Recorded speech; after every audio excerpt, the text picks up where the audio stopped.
This video is part of a live team meeting taught by our president and CEO, Jose Aponte, to the company new hires. Thank you for taking the time to meet with me. I don't know how long this meeting is going to take, but it is an important meeting for me to go over some of these things with you. So I want you to look around and just look at the people around. I mean, if I were to go down the list, I think, Paige, did you start within the last 2 years, or has it been more than 2 years? February 21st, 2018. Okay, so Paige has been more than 2 years here. Miss has been here more than 2 years. Everybody else that I see on the screen has pretty much been here within the last 2 years. So this meeting is for you that have been in the company in the last 2 years, meaning that you were hired in 2019 until now. Now, I don't know what's going through your brain right now, through your minds, but if it was me, I'm thinking, oh my goodness, look at the amount of people that have been hired in this company since 2019. I mean, it's just, to me, it blows my mind from my bird's eye view of preferred compliance solutions. It just blows my mind. Now, some of you may think, well, why didn't this happen before? And the reason is because I never wanted to happen before.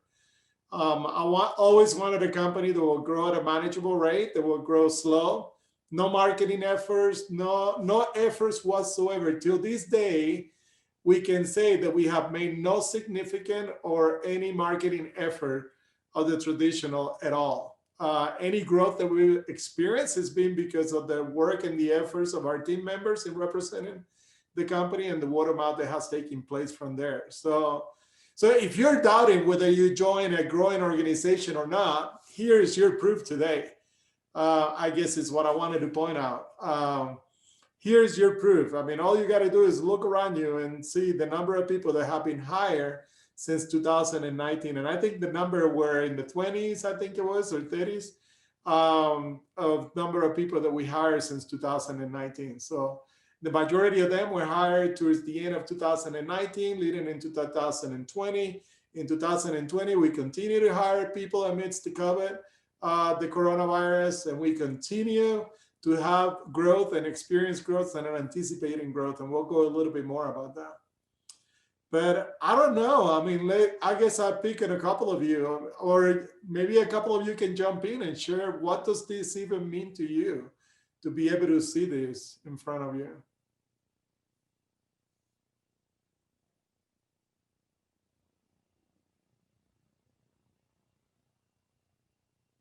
Well, I guess nothing, yeah. So hopefully by the end of this meeting, it will.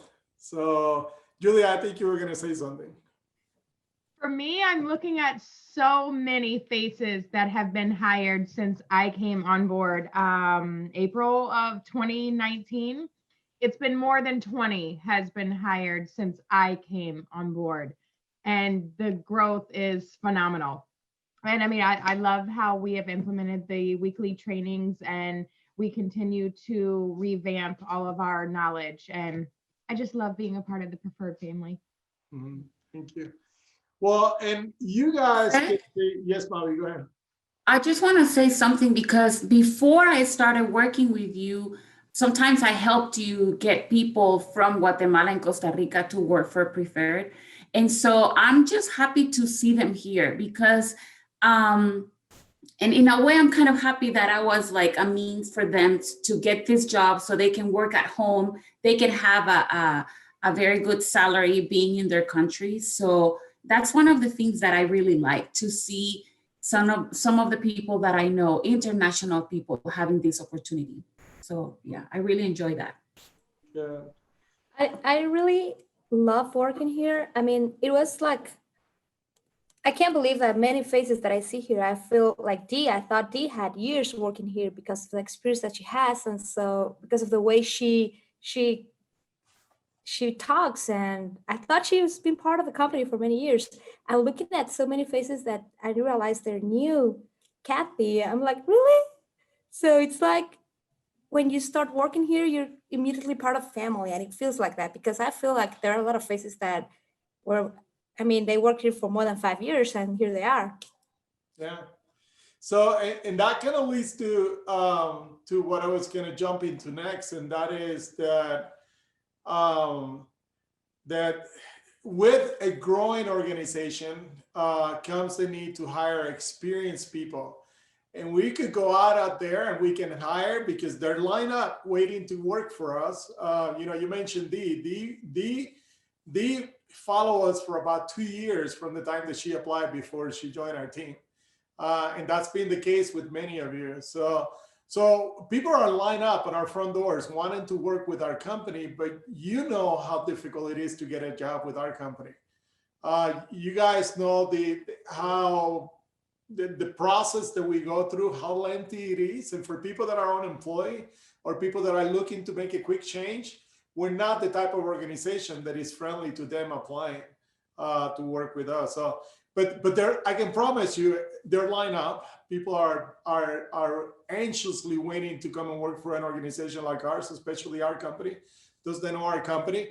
But we are so selective who we hire that that it makes it difficult for people to join our team. So when we finally do hire someone, I bring him, I'm not going to say I hire them, but I bring him to join our team confident that we were able to find the right person. We found the right individual. I literally refuse, and you can ask the executive team if you ever interact in the subject with them. I refuse ever to engage in a conversation that we possibly hired the wrong person. Like I refuse. I never want to hear it. I don't want to even engage in the conversation. I don't even want to explore the idea that we might have hired the wrong person. I am so confident when we hire someone that we hired the right person, that we want to do whatever we can to create whatever opportunity we painted to that person, that we will create what they will be working for our organization. And the question is, are we doing a good job at that or not? So we sent a survey to you guys, and I promise you that in this meeting, I will share with you what that survey came back as. So that's what I'm going to do to start out. I'm going to show you the results from that survey. So let's start with that. So we had 29 people who answered the survey. We invited them to watch a video from Simon Sinek where he says, everyone should be able to say, I love my job. That's not to say that there won't be things from your job that you don't like, but that ultimately you can truly say, I love my job. And 24 people out of those 29 said, I love my job when they were asked after watching the video. 5 said that they don't necessarily love, nor do they dislike their job. Okay. But if you remember at the end, we switched the question around. We say, now that you have the opportunity to complete the entire review, tell us, will you change your answer to number 1? And 4 of the 5 people that have said that they don't necessarily love or dislike their job changed their answer to, I love my job. So in other words, what they went through the survey and were able to ponder some of those questions that were being asked, they realized, oh my goodness, I do love my job. And only 1 person didn't change their answer in the survey. So basically, I can tell people, I hope that person sends the survey. We don't know who they are. I hope that person, whoever it is, ever sends the survey. By the way, this survey was only you. It was only people that have been working for our company since 2019 until now. When we did this survey before, we did this survey last year, 100% of the people said that they loved their job. Okay. This time we have 1 person that didn't. And this is the nature of a growing organization. You're always going to have people that will not be fully pleased or that we don't fully align with their priorities. It's just impossible for any organization to 100% please their employees. So the idea that I can say that only 1 person out of all those that we've hired in the past 2 years says that they don't necessarily nor dislike, I think is a pretty good number. And I want to thank you for that feedback. And basically express during this meeting a continual commitment to even improve whatever that one person needs improvement in order to be able to, for them to be able to change their thing. So even that one person I take very serious. I just want you to know that. The next question we ask you is, how do you feel safe with your job? I feel safe with my job. So there's a circle. I don't know if you've seen that video by Simon Sinek where he explains the circle of safety. And he explains that the circle of safety in many companies is like the C-suite, the executive team, or certain people within the company are in that circle. And that there's all these things, whatever there may be, economy, COVID-19, just a number of things that could potentially influence whether an employee feels safe or not in this circle. So in our company, ever since the creation of Preferred Compliance, we made an effort to make sure we bring all of our employees, not just a certain group, not the executives, the C-suite, or the executive team, or the SPMs. We made it clear ever since with the creation of Preferred Compliance Solution. And one of my biggest challenges as the company grows is to protect the fact that this circle needs to encompass absolutely every team member that we have at Preferred Compliance, meaning that 100% of our employees will truly be safe. And I want to thank you for your feedback when you said that 100% of you strongly agree that you feel safe with your job. And I can promise you that you are safe, okay? It takes a lot not to be safe at Preferred Compliance Solutions. And most likely it will relate to something that you're either not doing or you're not capable of doing. It won't be something that is in my control. It will most likely be something that is either fully in your control or something that relates to you and you're just not able to control it, whatever it may be. It may be external circumstances to your family relations. It may be your telecommuting situation. It may be your telecommuting skills. It may be a health situation that does not allow you to be able to fully function in your position, but it will never be something that is related to Preferred, because boy, and again, you can ask the executive thing, that I refuse to ever place any of our team members outside that circle of safety. And when I see that it's happening, because again, we are a growing organization, so it will be at risk. When I see that it's happening, I immediately grab a hold of and make sure that we don't go in that direction. So, yeah. The next question that was asked, it was, my leaders care more about me than a number. 100% of you said that you strongly agree or that you agree that our leaders care more about me than numbers. And boy, if you answer 100% to this right now, wait to 2021, because a huge subject of discussion in 2021 is having an outward mindset. So where an outward mindset has been a culture of Preferred Compliance Solutions since the beginning, since it was created. Because of our rapid growth, we have a lot of people in our company that don't share an outward mindset mentality, and that they have to learn that skill, and that they have to learn. The way I describe it to our executive team is it has to be mastered. Our executive team, our leadership team needs to be masters at having an outward mindset, because that's the only way that those within the organization that may be struggling with having an outward mindset will be able to then apply that with them. So, you said, well, I'll share more on the subject of that later. But anyway, 100% of you answer yes to that. I feel my leader cares more about my life, my confidence, my joy, my skill set than some short thinking. One person disagreed to that question. So that means that 96%, only one person disagreed that their leader cares more about my life, my confidence, my joy, my skill set than some sort of term gain. I don't know who could potentially have answered that, who could be that one person, and I refuse to even try to figure out who it was. But we do pay attention to the answer. And again, this goes back to an outward mindset. I think the more we learn about from a leadership point of view, I mean, remember, leadership is not a rank. leadership is not a status. So when I talk about leadership, I talk about the company as across the company. So that one person, I think with an hour mindset, with an increase of an hour mindset training, and as we improve the skills, even that one person, I think we'll see, and hopefully our leaders will be caring more about their life and their confidence, their joy, than a skill set. So talking about joy, those of you that are going to be on day off, what is it called, on PTO on Tuesday, you're going to miss a really, really good meeting that I'm putting together for not Christmas. I'm calling it a celebration of life. The fact that life is beautiful, and that I want to end the year with a message for you guys on that. And that's going to be next Tuesday. So if you're off, you're going to miss a good meeting.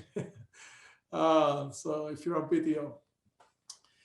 When we ask you if my leader cares more about my priorities, 90% said that they strongly agree or disagree. 3 team members said that they disagree, that their leaders care more about their priorities. And again, I mean, it is impossible for an organization to please everyone. And this question could be, you know, a very broad question, because there's also, you know, when I asked our executive team to rate Jared and I reminded them that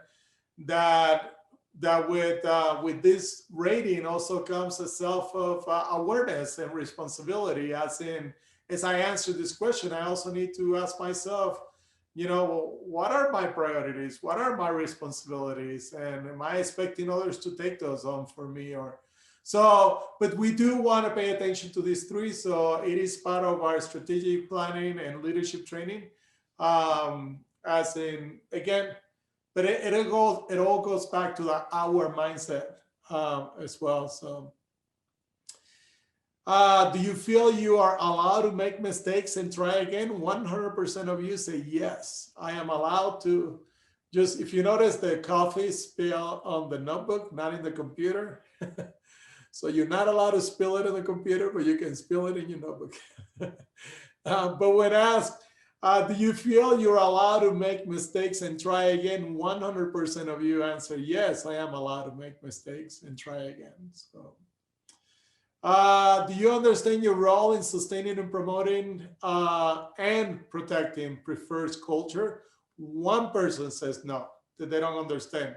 And I'm going to be honest, and this is not, I don't mean to pick, or I have no idea who it was. When I read this, I'm like, seriously? Can we truly have 1 person in the company? All we do is talk about culture. And all we do is talk about, you know, how to support, how to promote that culture. I mean, that's all I've done in the entire 2020 is pay emphasis on that. And the reason I've done that is because of you, because I know we hire a lot of people, and unless we protect that culture, unless we protect what makes Preferred Compliance Solution unique, it will be at risk because of the number of people we're hiring. So in order to protect that, what did I do? I spent the entire year 2020 talking about that. So the only person in this meeting that I will say I believe you 100% that you're not sure what this is Laisha, because she hasn't had new employee orientation and she's only been here for 2 weeks. Everybody else, I'm like, well, go read your notes if you don't. But with that, we still want to support that individual. We still want to make sure that that individual receives what they want. So we're paying attention to this answer, I guess is what I'm trying to say.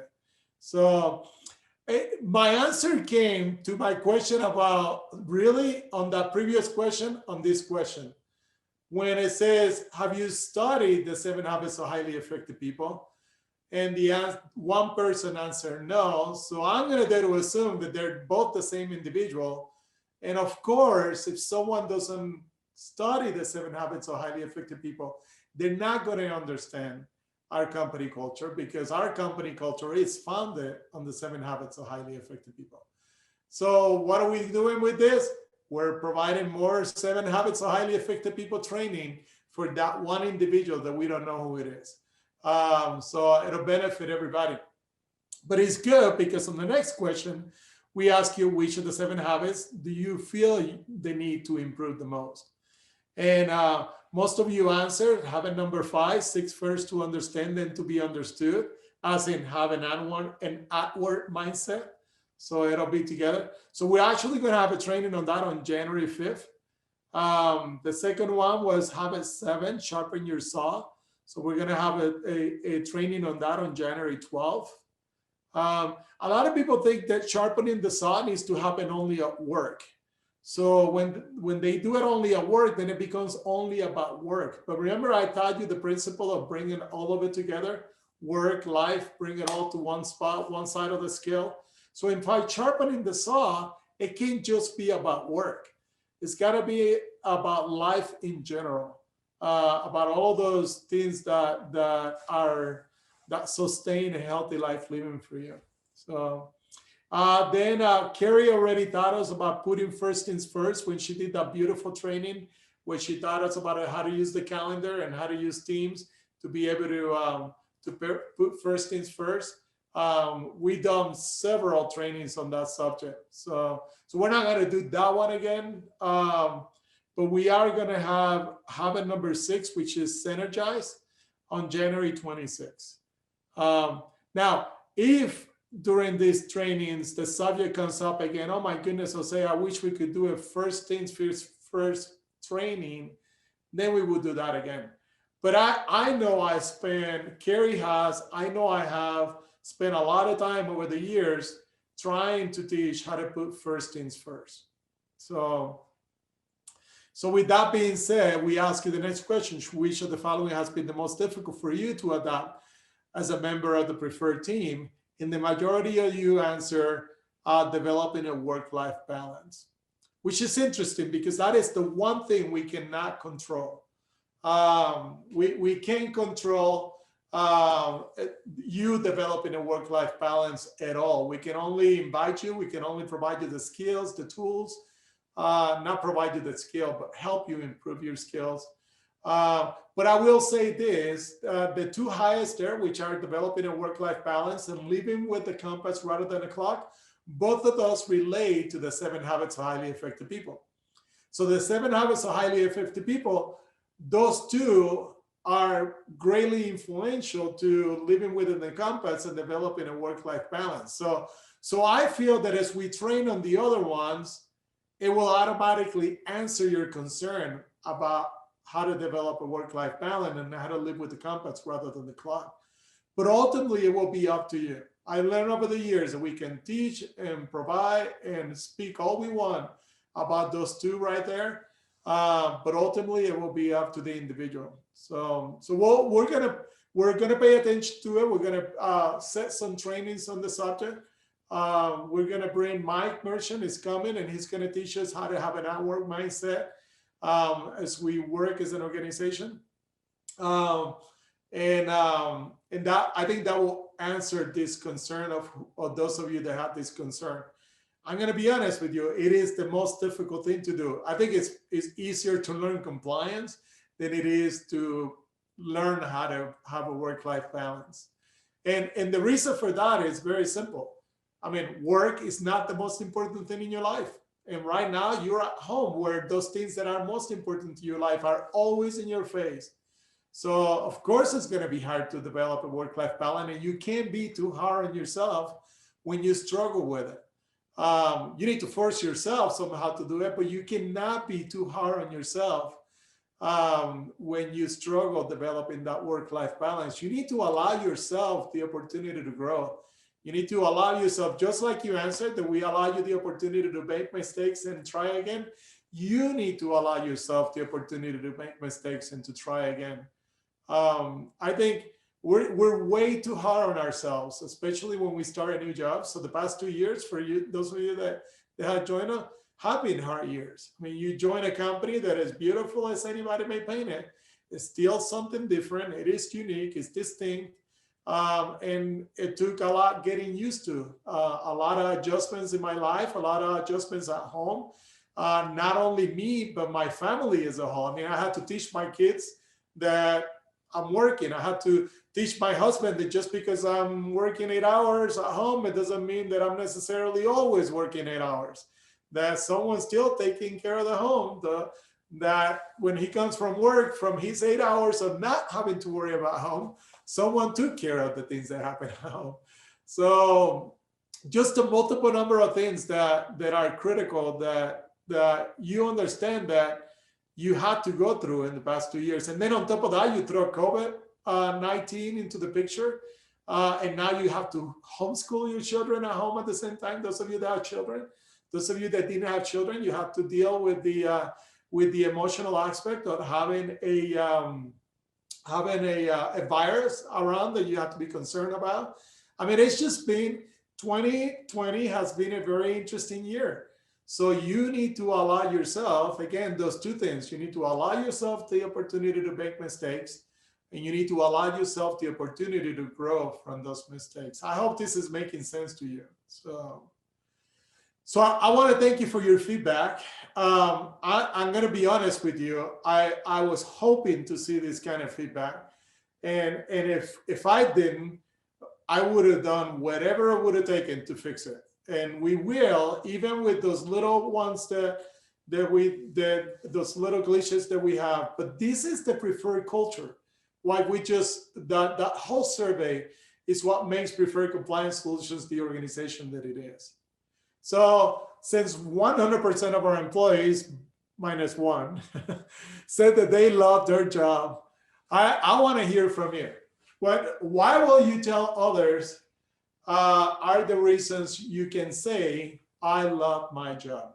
What are those reasons? And don't make it lengthy so that we can have more than 3 or 4 people participate, maybe 5 or 6 or 10 or 20, I don't know. Just let's go on it for maybe 10 minutes. If we end before 10 minutes, then we do. But let's try to get City set timer for 7 minutes. Okay. 7 minutes. 10 minutes is too long. So, all right. So let's go. Tell me, just someone jump in, and then someone can jump after, and tell me, what will you tell others are the reasons? If you were speaking to someone else, you will say, this is why when they ask me if I love my job, I say yes. I definitely tell people it's because I'm not a number, I'm a name. And I said, even the CEO knows my name. Like, I interviewed with him and his team, and I love what I do. And I love the paperwork part of it too. But I also, we are a very good team dynamic and a family, and that's what I tell people. I always say too that like this is the first job I've ever had where you really do have support and help. Like no one's trying to make you look bad or jump over you, or you can ask people for help and they're like, you get 10 replies instead of 1. So it's the first time I've worked in this industry for a while, and I've had to always just figure it out kind of with other companies. In here, you really do have help and support. I was going to say the same. I feel truly supported, not a competitive kind of atmosphere, but that we're working together with a common goal. And yeah, I agree completely. I love that we're all pretty much a close-knit family, but also this is the first company that I've worked in that you're not scolded and talked down upon when you make mistakes. It's more of a teaching opportunity when you make mistakes, and it's brought to you in a very respectable manner, always. Not saying that, you know, I've made 15 or 20 mistakes or anything, but it's always been approached, no matter who I've been approached by on the team, it has always been respectable and not scolded or talked down upon. And, you know, of course, the opportunity to work from home, but just that we all are so close, like family, and we know each other's name. It's like cheers every time we get together. And I love that part about this, about our work family. I love it. I love that not only are we a family, but we help one another. Sorry. Go ahead.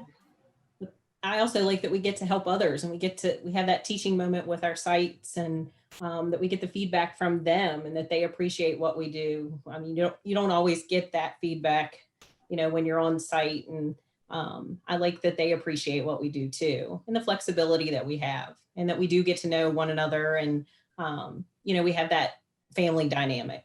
So I love those things about our job.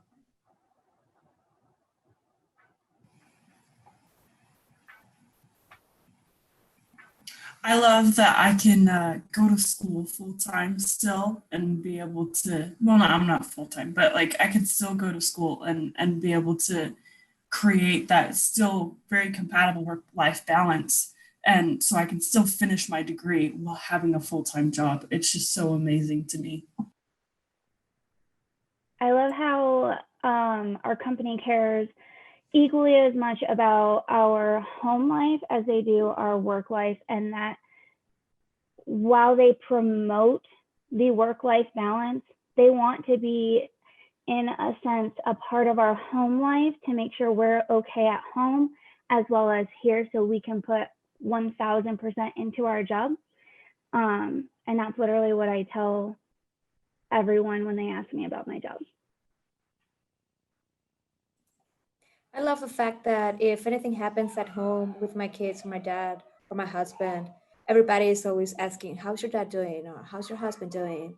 And that's the first thing that they ask. I mean, if I'm writing because I have a question regarding a tick or something, the first thing they say is, hey, good morning, how's your dad doing? Or how's your husband? And that makes me feel like appreciated, not like they say a number. And I love the fact that I can be at home. It's hard for the kids to understand that I'm working. They're very young, but they're getting there. They're understanding. And if somebody gets hurt, maybe the 4 or 5 year old, I can get up and just give them a hug and a kiss on the whatever the wound is, and then come back and everything will be fine. And I know that they're okay because I'm here. I'm not with them, but I'm here. I'm watching, and I love that as well.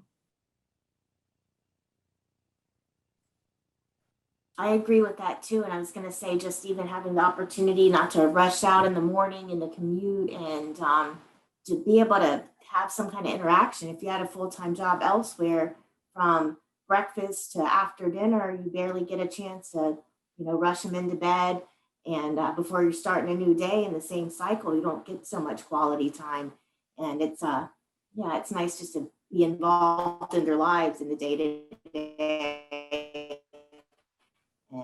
And be with them and watch them grow, even if we are doing something throughout the day, is incredible. I love the family environment of our work and how much we're a team and we help each other. But one of my other favorite things is that we've been given tools not just to grow in a work environment, but to also grow in our personal life. And so I get to pass that on, not just to clients I work with, but to my family as well.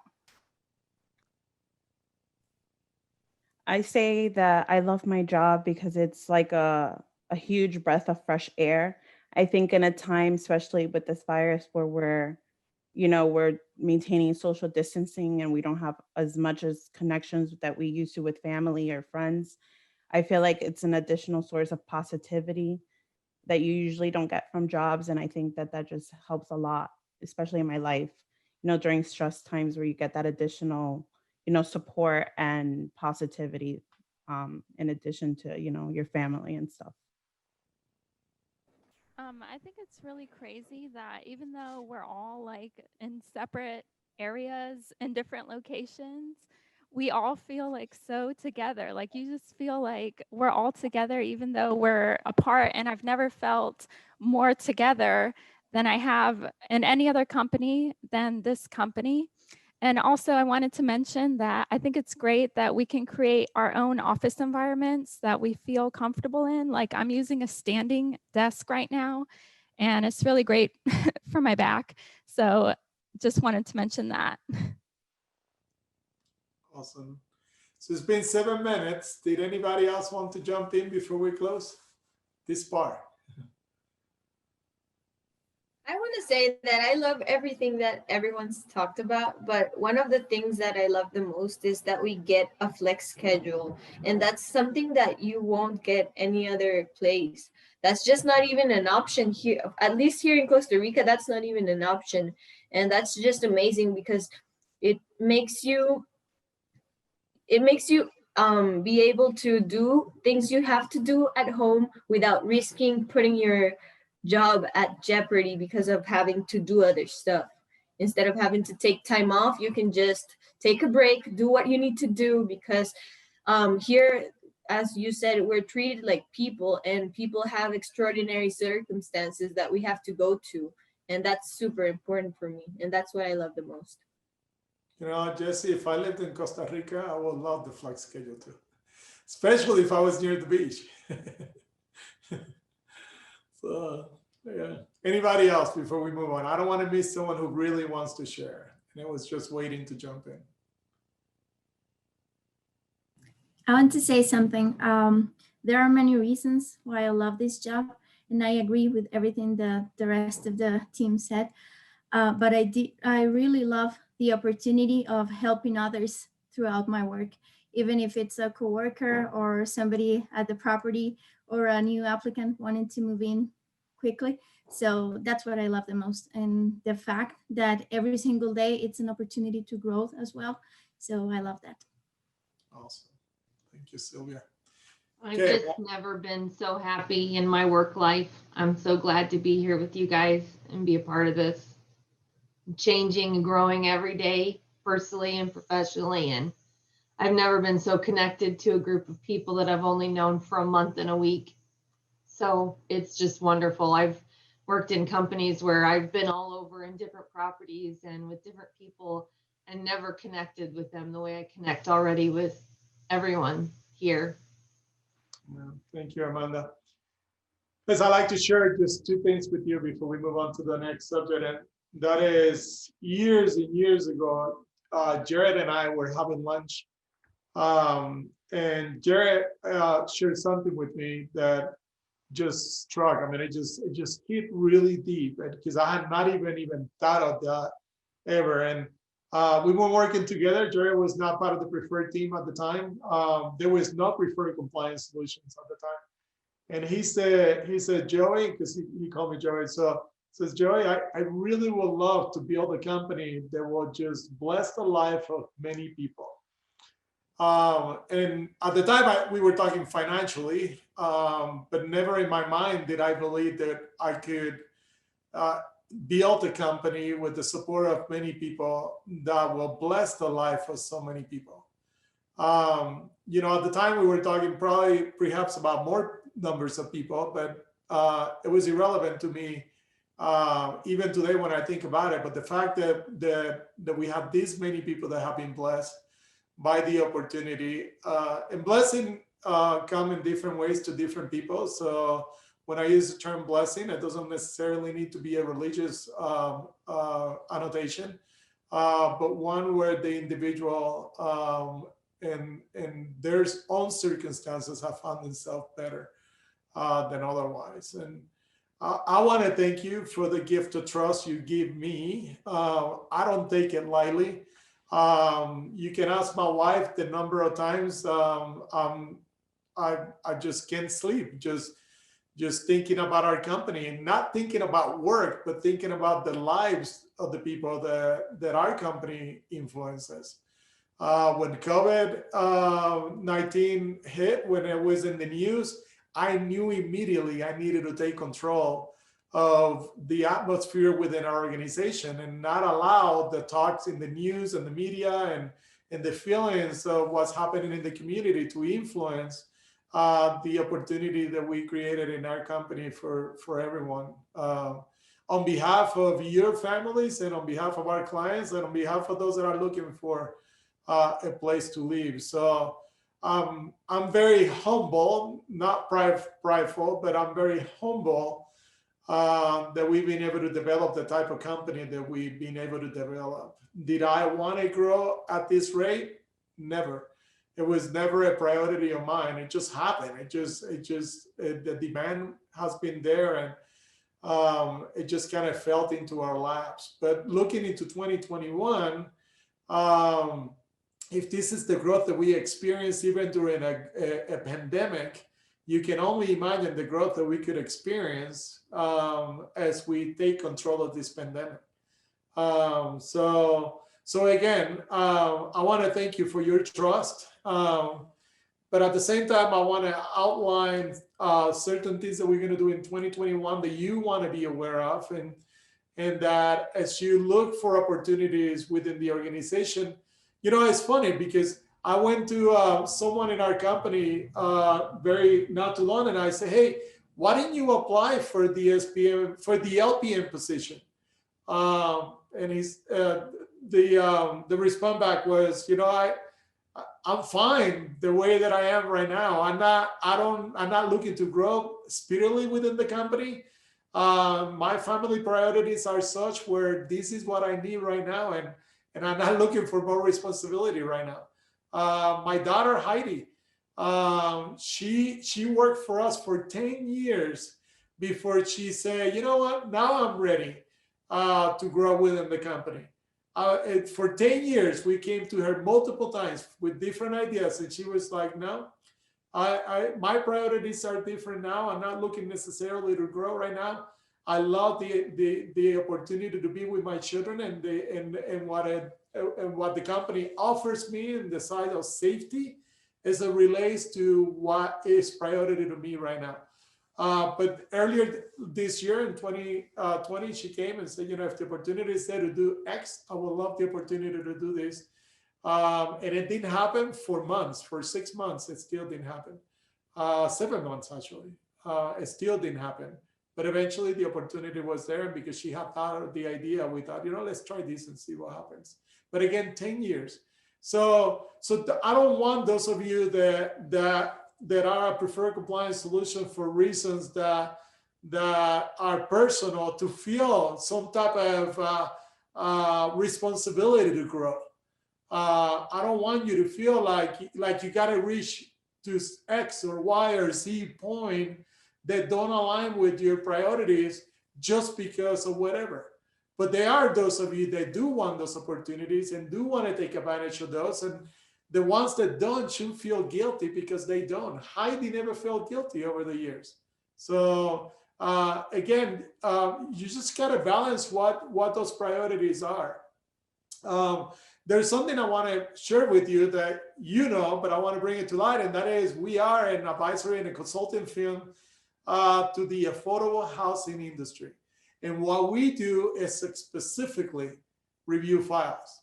I mean, everyone in our company, with the exception of Gant and Jared and Mavi, review files. I mean, I found myself reviewing files every single week. I get files that land on my desk where someone's telling me, can you help me with this file? Or so-and-so reviewed this file and they missed this. How can we save the file? I mean, it's just that I find myself reviewing files constantly during a week. So we will always everyone will always review files in our company. I mean, that's just the nature of what we do.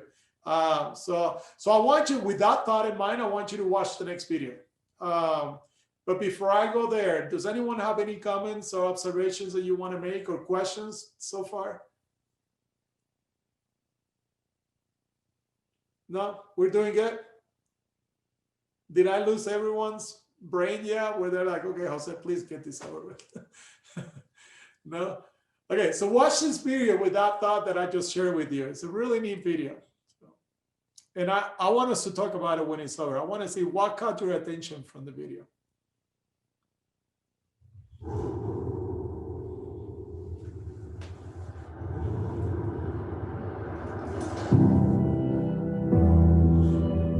The first competition, she did really well. 5 events, Kelsey won 3, came second in 2, yet came third overall. That gave her automatic entry into the nationals, and she placed second. That was awesome. That was a cool experience for us, and that's when I think for us it started.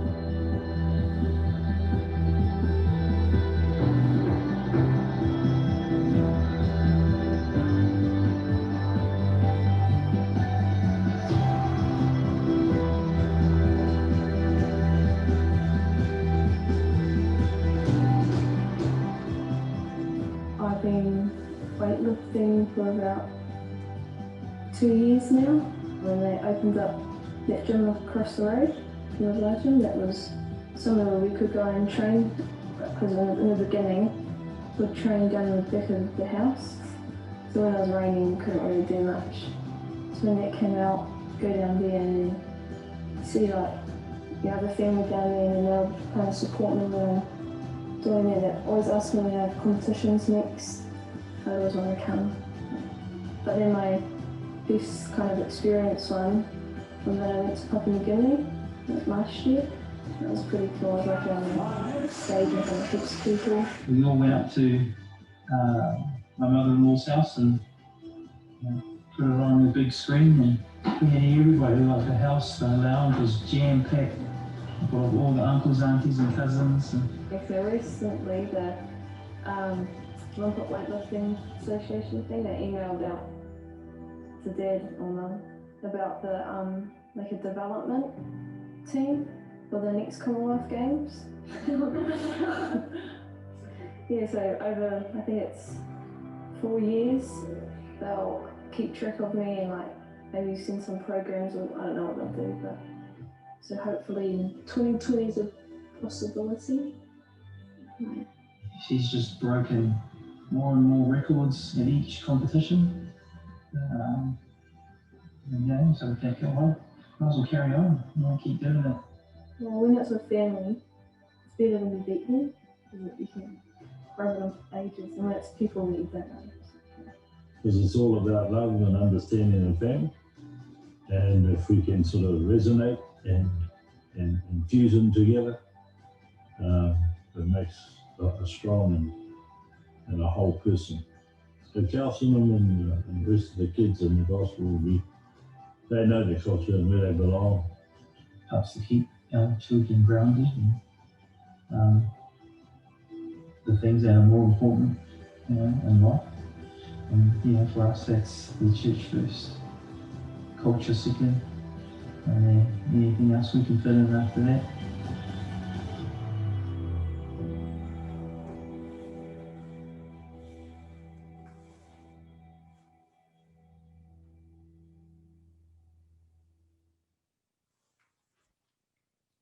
So what caught your attention in that video?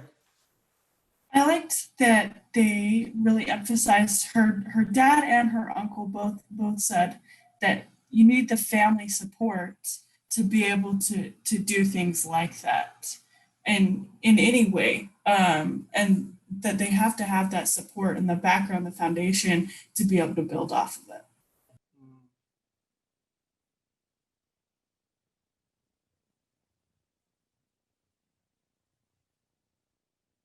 Anybody else?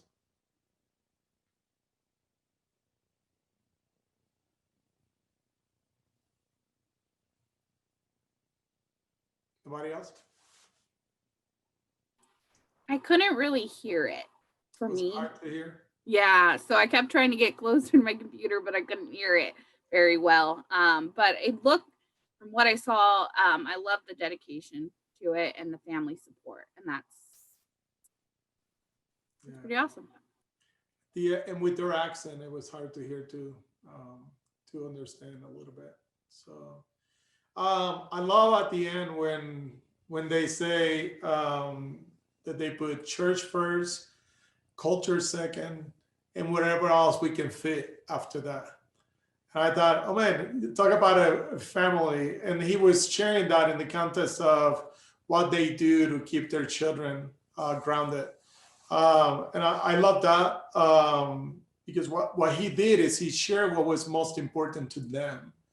It may necessarily not be the same for all of us here, but he shared that as excited as they may be about her being in the Olympics and the next 4 years being whatever it is that she was contributing to and preparing for, that never took away from what was most important to them. That was one of those things that they put afterward, that they fit afterwards. So it made me think of putting first things first, and that balance between those things that we do and those things that matter most. So the reason I show you the video is because of the contest. Remember, I told you watch the video on the contest of how fast do you want to grow at Prefer. You know, I had an employee one time that came to me and said, Jose, you know, I really don't see, you know, my opportunity to grow here at Prefer. And I asked, well, how long have you been at Prefer Compliance? And the, well, we know Connie is grateful to Carrie because he's on the team chat on the top right there. I don't know. I need to figure out how to turn that off because it's annoying when I have a meeting. In the contest done, and I asked the employee, well, how long have you been with Preferred Compliance Solutions? He said it's 5 months. I said, well, I mean, what do you expect from an organization that just hired you 5 months ago? I mean, you still, you know, learning the culture of the organization. That's not to say that those opportunities will not open. They will open as the company grows. But for someone to be discouraged after 5 months because some opportunity didn't show, it's not fair to themselves. And, you know, one of the videos that, I don't know if I shared this video or not, where Simon, and you may want to search for Simon Sinek's video about millennials, because he talks about this. He talks about how millennials are, everything is so instant for them that when they will come into the workforce, they suffer, and they can never stay in a job long enough because the job doesn't create those opportunities for them. And I don't think Jasmine's here. Jasmine, are you here? No, so I can talk about her all I want. Yeah, Jasmine was one of those employees. She came and, you know, she became really good at what she was doing, and immediately started asking, well, what's there for me here at Prefer after 2 to 3 months? Look at how well I'm doing.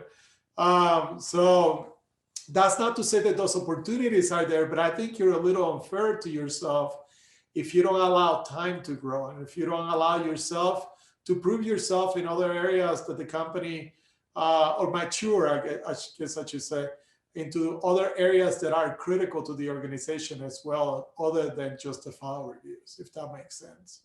So that's what I love about that video.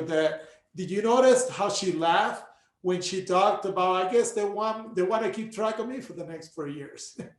And yeah, I want to go to the Olympics, but they're going to keep track of me for the 4 years. And then her dad said she continues to break records. It may be her goal to get there, but she knows that to be able to get there, she not only needs to become good, but she needs to remain good. And then that opportunity will be given to her. She called it a, what did she call it? Like a development period or something like that is what she called it. I need to continue to develop myself or something like that. So what you need to know about 2021 is that it's not going to be about survival. The talk about surviving in 2020 is done. I mean, we're going to make, while being sensitive to the idea of people that are suffering from COVID, even within our own team, we are going to make COVID-19 irrelevant to 2021 for us. Meaning it's not going to keep us from doing what we know to do best.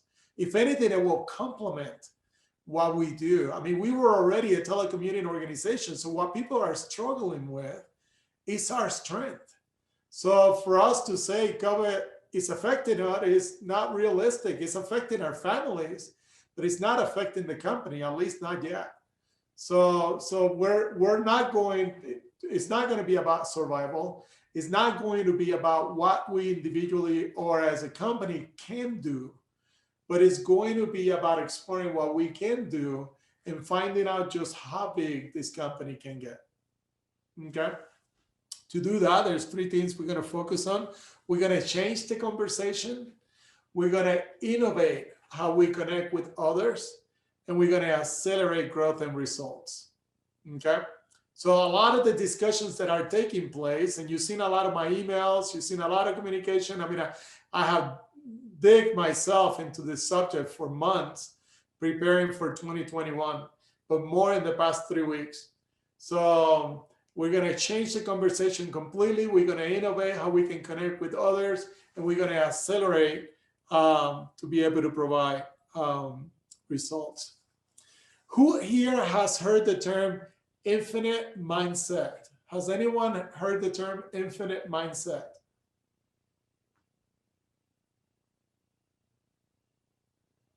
No?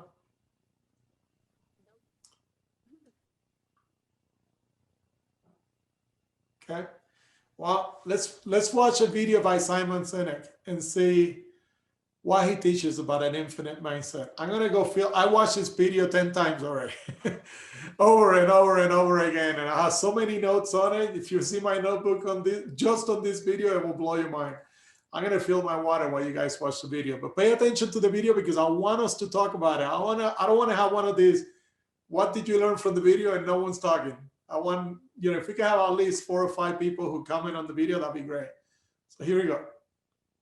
So one of the things that an infinite mindset provides is a sort of what I would call a quiet confidence or a calm confidence. So for example, if I were to tell you there's going to be a massive snowstorm or a massive hurricane next Thursday, you're right, all right, it's going to be awful. It's going to shut down work, not going to get to work. I may telecommute, I may take the day off. It's definitely going to hurt a lot of companies, right? Going to hurt if it could destroy a farm, right? But we've had lots of hurricanes. We know how to deal with it. We know how to prepare for it. We know there's going to be a short-term hit, and we know how to ride it out. Right. Well, most of us live 70 to 80 years old. Imagine if we lived for 1,000 years. This would be like the 6th or 7th pandemic that we faced in our lives. We know it's going to hurt. We know it's going to, but we know it's going to be over, and we know there's going to be pain, and we know how to prepare for it. Yeah. So what an infinite mindset provides is it helps you see what we're going through now, not as the end, but rather just part of the journey. Like it's hard and it's difficult, but there is a light at the end of the tunnel. We're in darkness, but we know this comes to an end. We also know that life will not be the same afterwards. This is like World War II.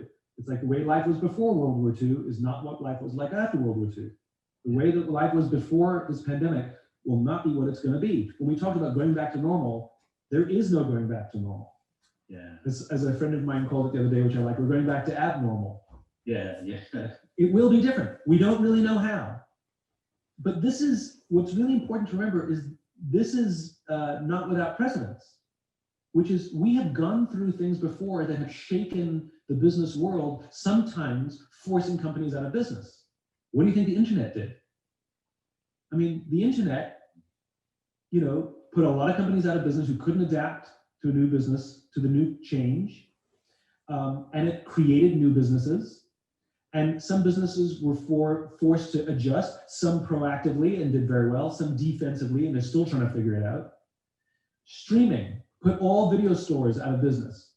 Didn't have to, but it did. Starbucks, when Starbucks would come into a neighborhood, people would complain that Starbucks would put mom and pop coffee shops out of business. Actually, the data shows the opposite, that when Starbucks moved into a neighborhood, mom and pop coffee shops actually did better because it brought customers and people had a groundswell for the local business. The ones that went out of business were the ones that couldn't adapt.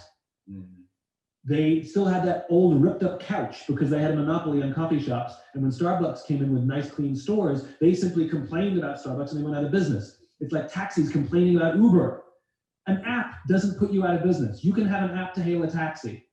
Yeah. It's because you have you have to adapt for the changing times, for new technologies, new companies, new competition, new ways of doing business.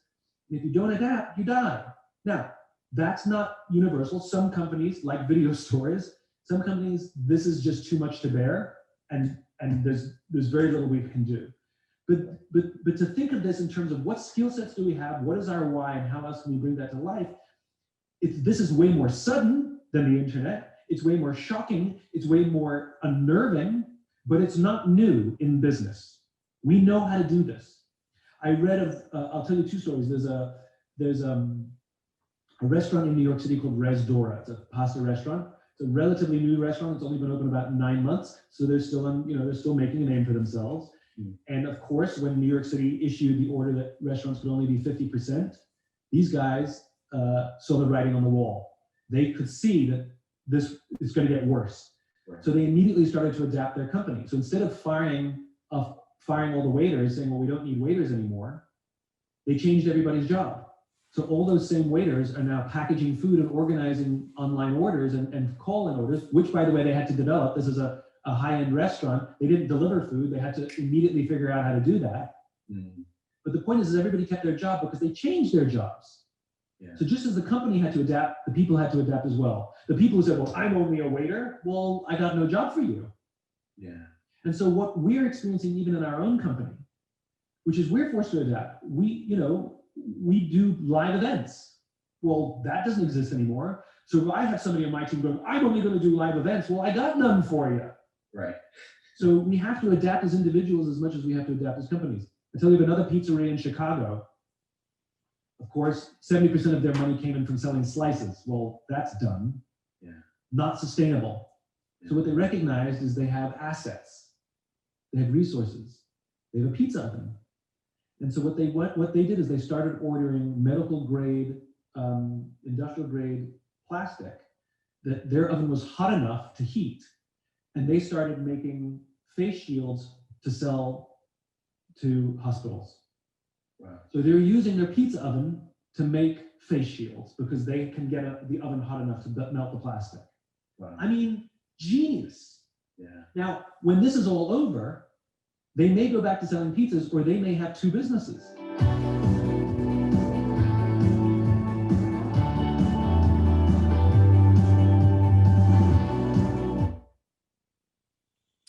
Huh. Interesting. Finite mindset. What did you learn about it? It's about adapting and thriving and reinventing yourself instead of shutting down and resisting and fearing change. Yeah, I was noticing how like he brought out that companies have always had to deal with change. People have always had to deal with change, and it's how you deal with it. If you complain and be like, oh, this is going to hurt me, or I can't do this now, then you're probably going to go down with it. But if you adapt and try to find a new way to work with it, then it's not that big of a deal. I think that infinite mindset, it gives you like a clear mind to adapt. Because as he was mentioning, if we knew that we were going to live 1,000 years, this pandemic will not be so scary for us, right? Because we will be calmed, and then we will be able to see further into our lives. So I guess having an infinite mindset, if we apply it to our work environment, family environment, what gives us the peace and calm to say, okay, then this is not the end. We can make it better, we can be different, we can adapt. So I liked it very much. What I liked is the part where it says it's part of the journey and not the end. In life, in work, and home, we all face challenges. And those are the types of things that build us to become better us. So I like that part. I think it goes back to just evolving. Like when you're hit with a challenge, you just can't sit there and cry like the old saying, don't cry over spilled milk. You have to keep going and keep evolving and finding solutions. I think that was the point. And also it reminded me, because I don't know if you guys know, but I love Shark Tank. I always watch Shark Tank. And they've had shows recently after COVID. And one of the people, it was actually a Venezuelan, a son and a mom. And basically their business was creating party hats. So after COVID hit, no one was having parties. Their business went flat. So they changed their business. Well, not changed their business, but they evolved. They started making like these COVID hats that said, with like a funny virus that said, please stay 6 feet away, things like that. And they kept going, like they kept making money, even though, it was a difficult time. Awesome. When COVID hit, there was a lot of people around me that were freaking out, and they were very concerned. People that I mentored with, but because I had gone through the recession, what some people call the Great Recession from 2007 to 2017, because I had gone through that period and our company continued to grow through that period. I knew immediately. I knew this quickly, and I don't know if you saw my attitude or not, but I knew this quickly what I needed to do to be able to make sure that we were okay. We did. I mean, we went through literally one of the biggest change in our company through a pandemic. We changed our company structure. We promoted people into the senior portfolio manager positions. We roll out a brand new software on how we're going to serve our clients. And here we are today. And during that process, we hired new people. We got new clients. We continue to get new clients. We bypassed our numbers that we were expecting to get as far as new clients by year end. So again, it was a lot easier for me than it was for everybody else because I had gone through it. I had already gone through a recession. So my thinking was, if the last recession, if this will be anywhere near what it was before, we will be fine. If it's worse than what it was before, then I expect that we still will be fine if we just simply adjust, if we just simply adapt. So I don't know what 2021 is going to look like, but I can tell you this one thing. I'm going on it at 100 miles per hour with as much enthusiasm and conviction as I can garnish to be able to go into 2021. I mean, I am so excited about 2021 that a big subject of discussion in our company now is the development of a succession plan. Do you know what a succession plan is? Does anybody know? A succession plan is, I want to look into the company as a whole, and I want to say, who are the leaders of the future in this organization? Meaning, who are they? From all these people that we have now, including these 20 plus that we hired in the past 2 years, who are the leaders in our organization? Who are those that are going to rise up as we continue to go? Now, does that mean that there has to be a position, a rank or a position change for that individual? Maybe not. Heidi has been a leader in our company during the 10 years that she was just a portfolio manager. She was always a leader in our organization. Kathy, who is here, she volunteered out of nowhere. She reached out to Kathy. Are you here? Is Kathy here? I'm here. I don't know what got Kathy into it, but is Tiffany your SPM? Is that what it is? Yes. No. So my SPN is going on a maternity leave, and I'm thinking here, someone's got to keep this group together. So Kathy reached out to Tiffany and say, hey, while you're on maternity leave, do you mind if I, and she laid it out. Just this whole plan on how to be able to cover for Tiffany while she's on maternity leave. No one asked her. I don't know that Kathy had been in any meetings where we had conversations about it. But the leader in her, it's what we call it. I call it the leader in me. The leader in her automatically allow for that offer to be made, for her to use that forward thinking and volunteer herself. And I thought, oh my goodness. So as we look at our succession plan, so our company right now is set up to where we don't have a limit of senior portfolio managers that we could have.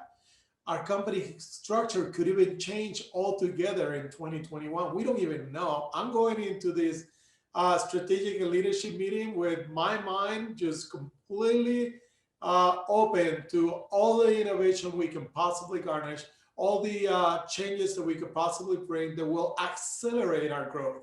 Lucky for us, unlike other companies like the ones that Simon was talking about, or some of you mentioned, we don't need to change our business. We can continue doing what we're doing. In fact, there is an increased demand for affordable housing. So we will still be in business always, because there will always be the need.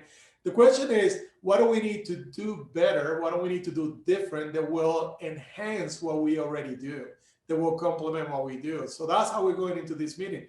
And if you have an idea, like Kathy's idea of, hey, how about this? If you have an idea, we want you to share it. I'm a strong believer that in fact, I don't pretend to even know it anymore. I think I got the company to the point that I could get it on my own. Then I started hiring people that got it to the point that we got it until 2014. And then 2014, we got it to the point that we got it in 2018. 2018, we carry it through 2020. And here we are today. So I don't know what is it going to be, but I do know that the opportunities will be there like no other. Any other organization that does what we do. So there's two things that we're going to do. We're going to continue. We're going to enhance our performance evaluation. So if you've been involved in one of our performance evaluations before with the good, better, and best, you're going to get those. Those are going to be more frequent in 2021. So we're developing a plan with our new HR department that will make that part of our e-learning structure, part of your career in general, so that even if you were not, we prefer you can carry these opportunities somewhere else. As in, we want to be part of whatever is going to be next in your life, whether it be here or whether it be someone else. And I believe that only as we build that connection. And then we're going to bring the 9-box grid into the picture. So again, we're really going to challenge you to tell us, how much can you grow? Okay. Or how much do you want to grow? Again, you may be like Heidi, where you're not, I need another couple of years before I'm ready to grow more. Right now, I want to just stay in this pattern, where I grow slowly. I don't need to grow out, and that will be okay. And I need you to know that. But I want to support that, because if that is what you need, then I want to be able to support that as well. So when you have this performance evaluation, it's important that you share that. So the idea is that we will create this synergy. Okay, going back to synergizing, that we create this synergy between you, your team leader, whoever that may be. And that synergy is here with others that influence and with others who support. Okay. And again, we create that into the way that we're going to create that synergy is through communication, being able to provide feedback, sharing goals and encouragement along the way. That is the only way we're going to be able to create that synergy. Is this making sense to you guys? Yeah. Okay. So let me show you a video that kind of shares a little bit about this subject, a little more. So about the good, better, and best. You've seen this, I know you have, but I want to show it to you again. Hi, this is Brian. Welcome back to another micro class. This one's on good, better, best. It's inspired by The Champion's Mind by Jim Aframo. Good, better, best. So another thing that champions do really well is the post-performance evaluation. Now, almost every single mental toughness coach, mental training coach, says it's extraordinarily important to evaluate your performance after you do something, obviously, but that most of us do it wrong. Most of us start out with the negative stuff. Oh man, I did this wrong, I did that wrong, I did that wrong, I need to get better. Now, obviously we need to focus on things that need work, but we need to start with what's working. So Jim has 3 questions he recommends we ask after each performance. First, we say, what was good? What did I do that just was awesome? Oh, let me take note of that. Let me celebrate that. Let me do more of that. Let me ingrain that in my consciousness before I get to what could I do better? So what could have I done better, right? We've talked about that as needs work, which I love. That phrase, needs work. What needs work? Approach it with a warm, neutral, supportive coach's perspective, right? You're not judging yourself, you're not berating. Oh, sorry. Berating yourself, you're looking at it and saying objectively, well, okay, yeah, that could have used some work. And we get excited about it. And then the third question is, what do I need to change in my behavior so that I can be my best? I'm going to do that such that I can get better and such that I can make that something I celebrate next time around. Good, better, best. Really cool way. There you go. So you get the picture. So, and you know the way it works. Rosie may be the only one, and Alicia, that don't know how it works, where we ask you to put yourself through this process in a very candid way for you, to yourself, and then for the supervisor to do the same thing, and then for you to be able to come together and then be able to talk about that. Create that synergy, okay? Now, what's happening right now that you're not aware of is that your supervisors, not your supervisors, but the SPMs and the VPs, everyone is engaged in this survey right now. And what we're doing is we're putting each company employee into one of these 9 boxes, okay? Meaning whether they someone with low potential or with low performance, or someone with medium potential but low performance, or someone with high potential but low performance, or the other way around, someone with high performance but low potential, someone with high performance but medium potential, or someone with the high performance and high potential. Does that make sense? So we're actually putting each employee into one of those sections so that we can identify those that we can help to be able to grow within. Once we become aware of their goals, for example, someone who may be high potential and medium potential and high performance may be someone who wants to remain in there. Like that one I told you before, where they don't necessarily want to be in a leadership position in the future. Okay, they may want to work towards that, but maybe not immediately. So being aware of that, being able to have this conversation, to be able to say, hey, you know, I'm going to pick on someone. Be able to say, Nikia, you are medium potential with medium performance. So you're a core employee. Okay, and this is not Nikia. I'm just throwing Nikia under the bus. So or whatever similar. But anyway, I'm gonna to be able to come to Nikia and say, Nikia, this is the way that we see you as we look at, you know, everything as a whole. Can you help me understand? Do you agree with this? Yes or no? And if you don't, then let's have a conversation about it so that I can be aware of where you candidly see yourself. And then let's make a plan on how we can help you improve from where you see yourself to be. Okay? So it may be that, you know, me coming to Nikia and say, Nikia, you are medium potential. That may get Nikia to say, oh my gosh, I didn't realize that. Can you tell me how I can be more of a high potential to the organization? Does that make sense? By the way, Nikia, I only pick on you because you were right in the middle of my screen and that matched the box over here. So that's all. So anyway, so I hope this makes sense to you guys. Does it make sense to you guys? So we got to combine both of those together with our desire to be able to develop that synergy. There's going to be training, a lot of training on this during our leadership training. So here's a video that kind of explains about it. Let me remove this from here.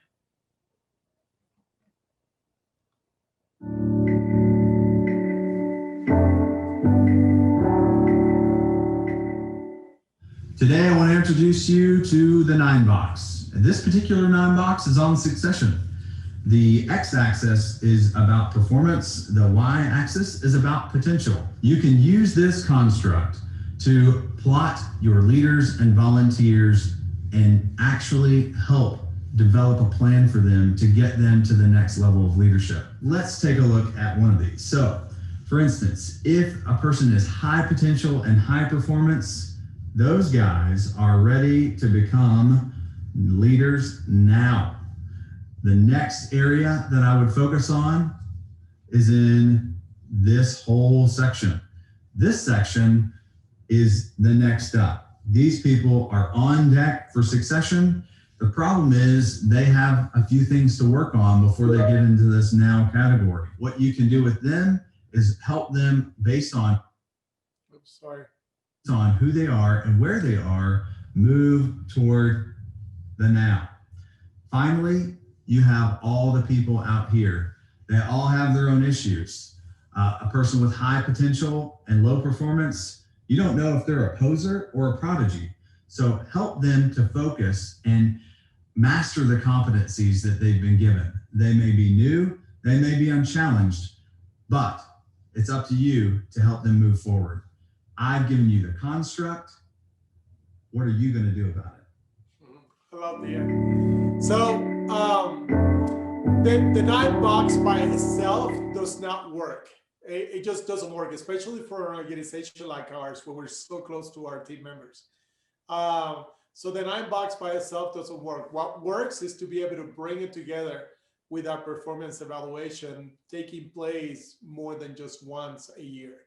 So you can expect the performance evaluation will be more casual than just a once a year thing. We don't even do it once a year as many of the time, because the employee is doing so well that, and we connect with our employees so much that we just many times don't see the need to do them. But as our company grows, we have more and more people. We can connect with everybody to the level that we wish. So these 2 things will become critical. And again, will be implemented in 2021. So any questions or thoughts about it?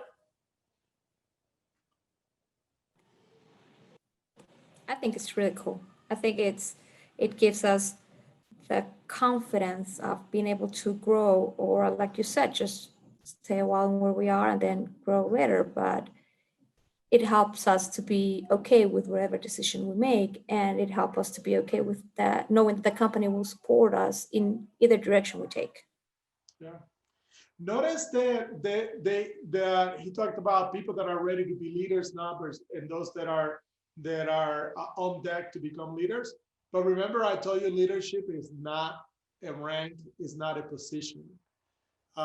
You can be a leader within an organization and not necessarily not have a leadership position in the organization. In fact, for the longest time, we didn't have titles at Preferred Compliance Solutions. I just never saw the need for it to have title. Everybody's job description in our company is the same. I mean, your job description is pretty much my same job description. What changes is the vision and purpose that I develop associated to the job responsibilities that are given me. But I can still be a leader within that and within those that are near me that I support or that support me. So I talked to you a little bit about having an outward mindset. Leaders that prefer compliance solutions are required to have an outward mindset. It just does not work. In fact, I sent this to our leadership team. I said, those currently in leadership positions that prefer compliance solutions, from our CEO, which is me, to our newest SPM, and those who will have a desire to grow within the organization, must, in capital letters, master the skills associated with having an outward mindset. Those that don't will eventually find themselves lost. I believe that people just get lost. I mean, they just don't, they find a feeling of I don't belong, or a feeling of something is just not right, and they can't figure out what it is, even though we tell them. They may find themselves left behind, meaning the company moves on. I mean, if we're growing, and it is in front of you, if we're growing and even someone in a leadership position is not growing with the company, it's not adapting to the changes and meeting the demands associated with that growth, they just stay behind. And then they're bypassed by others who do have an outward mindset. So I told yesterday our leadership team, this shouldn't be a threat to anybody. If anything, it's just an invitation that was given to everyone at new employee orientation. So, I mean, right from the beginning, we invite people to have this outward mindset. I mean, that's the first thing we do. Rosie, during the interview, we invited you to do something. You remember what that thing was? I gave you an assignment.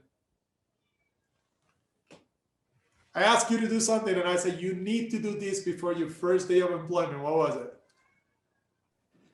It was to read Leadership and Self-Deception. Yep, it was to read Leadership and Self-Deception. What am I telling Rosie?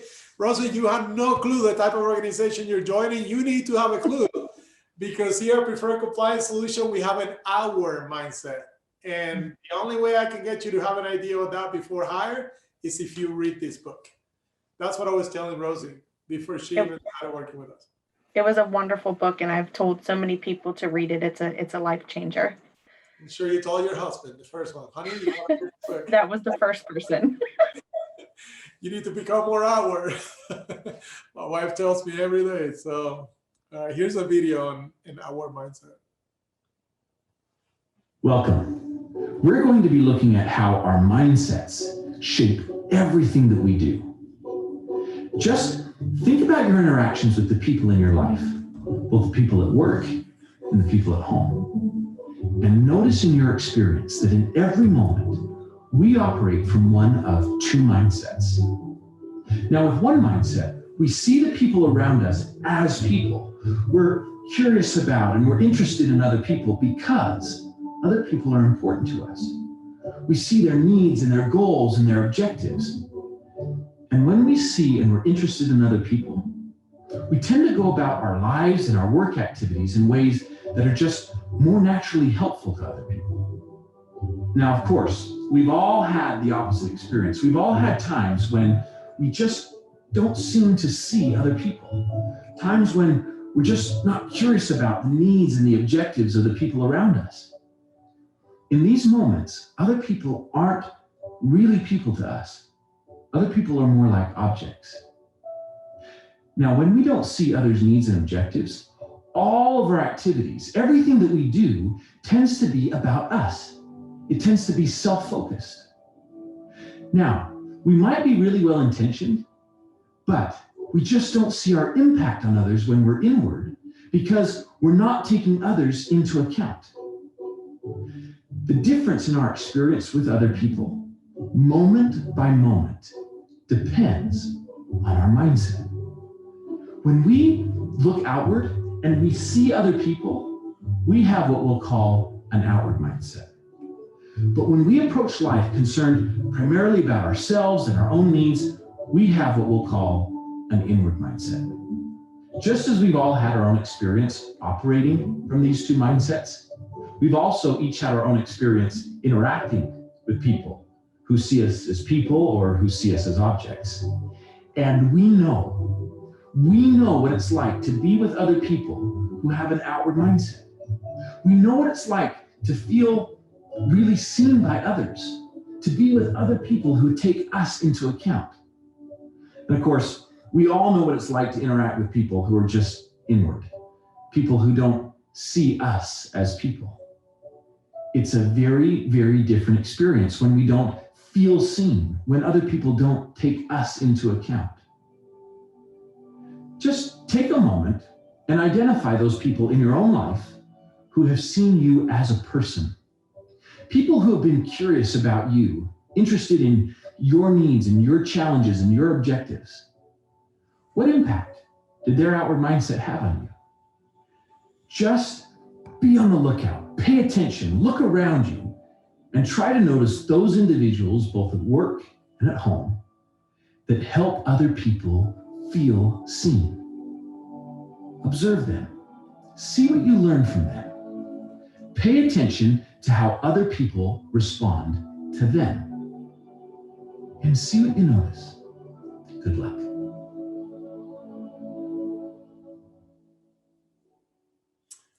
I want to be that kind of person. I'm going to tell you someone who I know. There's someone who I just love dearly, and is Sam Toomer's father. His name is Chris Larson. He is an outward mindset type of guy. When the term a good man is said in a room and he's there, I'm sure that all heads turn to him because he is just a good man. And what makes him a good man is his outward mindset. He's just incredible. I mean, and here's the thing. The people that are the hottest to be outward tours are teenagers. I mean, they're just difficult to be outwards to because of the hormones that they deal with and how annoying it is sometimes to be around them. And Chris Larson, I mean, this guy, I don't know what it is about him, but he just has this gift to be so outward towards his teenage kids that he's moving away. And my son, who is 16 years old, is like, I cannot believe that he's moving away.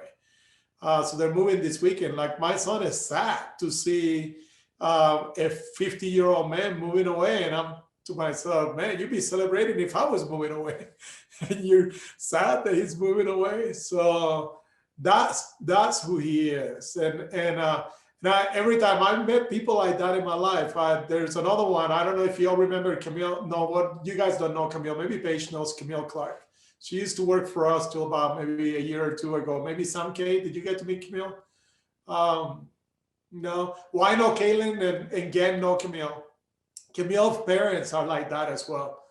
They're just so outward. I mean, they will take their shirt off their back and just give it to you anytime without you even needing a shirt. I mean, that's just the kind of people that they are. They're just so awkward. It's always about the people that are near them. It's never about them.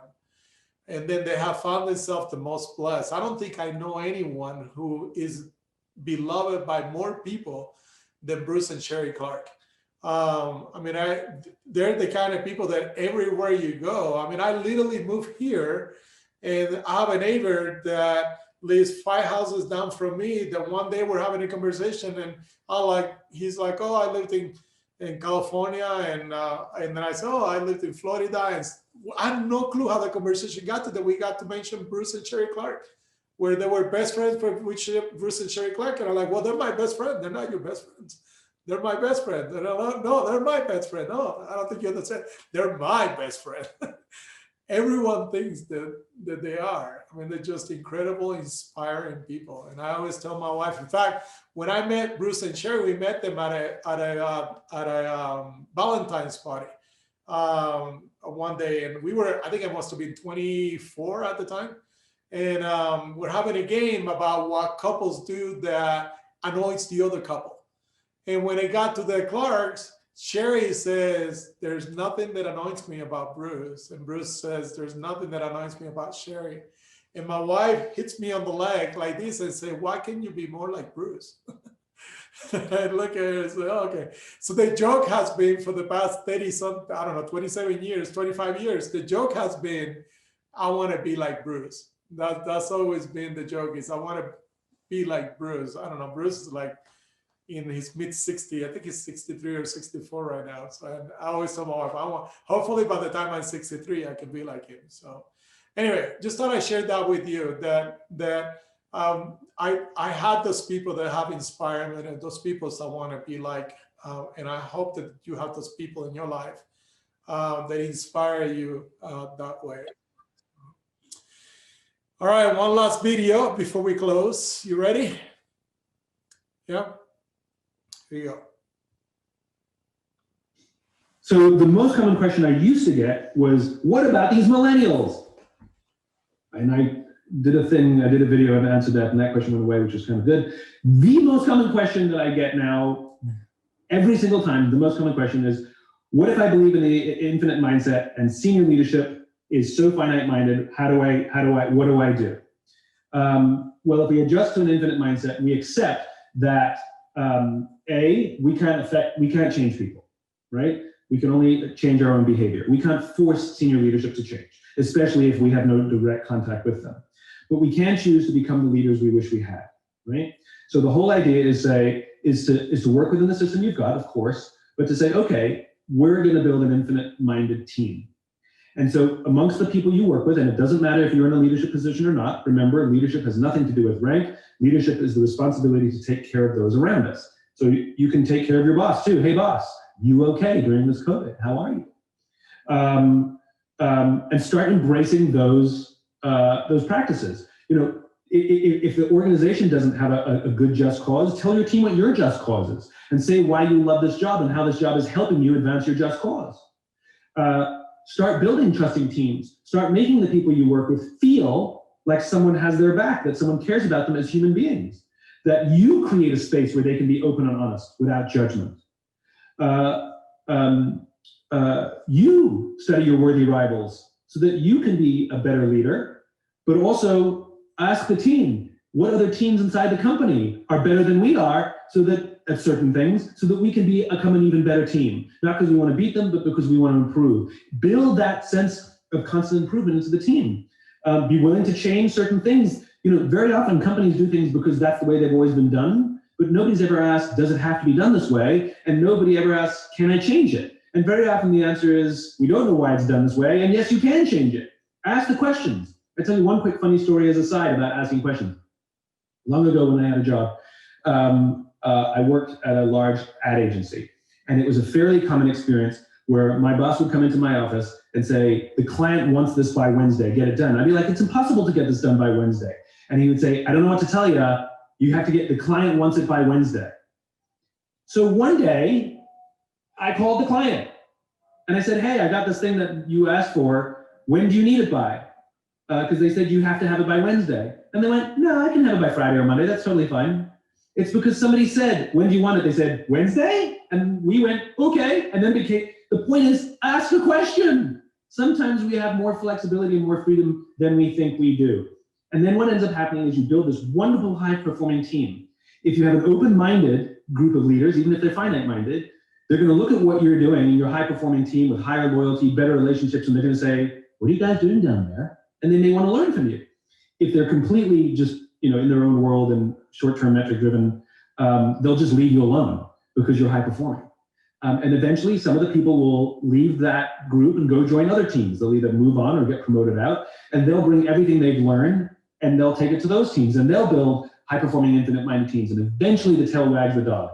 Unfortunately, we don't know how long it takes. Depends on the organization, depends on the culture, depends on the people. But the tail can wag the dog. I saw it happen with a 100,000-person organization, and it took 2 years, which I think is unbelievably quickly. And it was completely without senior leadership's help. We saw the whole organization pivot just because the people started to embrace new ideas.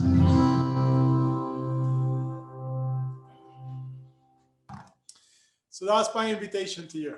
My invitation to you is to be the leader you wish you had. My invitation to you is to, figure out, what your priorities are and let preferred compliance solution be the tool that supports that, regardless to what it is. I started by saying, you belong here. Look at what I changed this to. It says, just because you belong here. As a preferred compliance solution is just because you belong here. That's it. Again, if you notice, if you remember at the beginning, I told you, I refuse to engage in a conversation ever that we hired the wrong person. Now, we may need to terminate an employee. We have in the past. I think I shared that with you during new employee orientations. We have very few over the 23 years in business, we have had. But it was not because we hired the wrong person. I strongly believe that we hired the right person in each circumstance. And I refuse to engage in a conversation. So preferred compliance solution is because you belong here. Because you deserve an organization like ours. And my commitment to you, especially as we go into 21, is that it will remain that, meaning you can expect that what I tell you that we will do, we will do. If you notice, I think Paige is the only one here, maybe Mitsu from our leadership team. I don't know if we have any SPMs here. I think we did have Connie here or something, but the conversations on the other end are, this is what I'm telling our team members that they can expect from us. I'm telling you, you can demand it from us. Now, the way you demand that expectation that I'm telling you that you should have is the way that Simon just described, by becoming the leader you wish that you had, or by becoming the leader that you were promised that you would have. That's how you make that demand. And you have my invitation, you have the green light, you have my permission to become that type of leader. But more important, I think you have the commitment for me to support that, personally, to be able to support that, for the organization to be able to support that. And the growth that we will experience because of that is where that opportunity will open the door for you. You will naturally fall into a leadership position of a rank type when those come up. Yeah, it would just happen casually because you have already been that type of individual in the organization. So again, any thoughts or questions from you guys before we finish? I've taken an hour and 44 minutes of your time. It was supposed to be a 2-hour meeting. Any thoughts or questions from you guys before I let you go?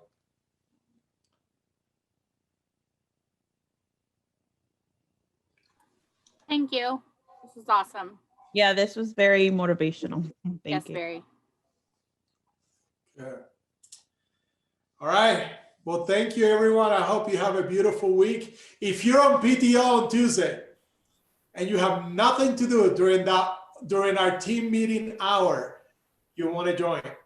If you have nothing to do, now you're on PTO, so I'm not forcing you to join. So we're not going to pay you because we're already paying you to be on PTO.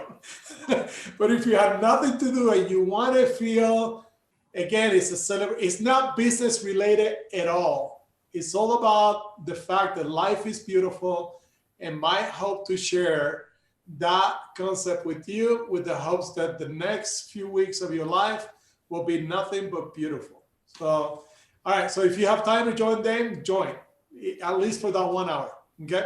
All right. I'll see you later. Thank you. Thank you, Thank Jose. you. Thank you. Jose, bye, everyone. Bye. Thank you. Bye.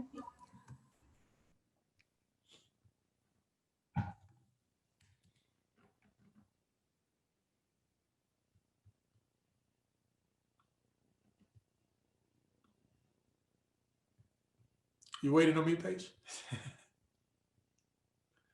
I can't hear you. You're on mute. Nope, I'm good. I'm talking to you late this afternoon anyway, so you don't want to talk to me. I'm boring.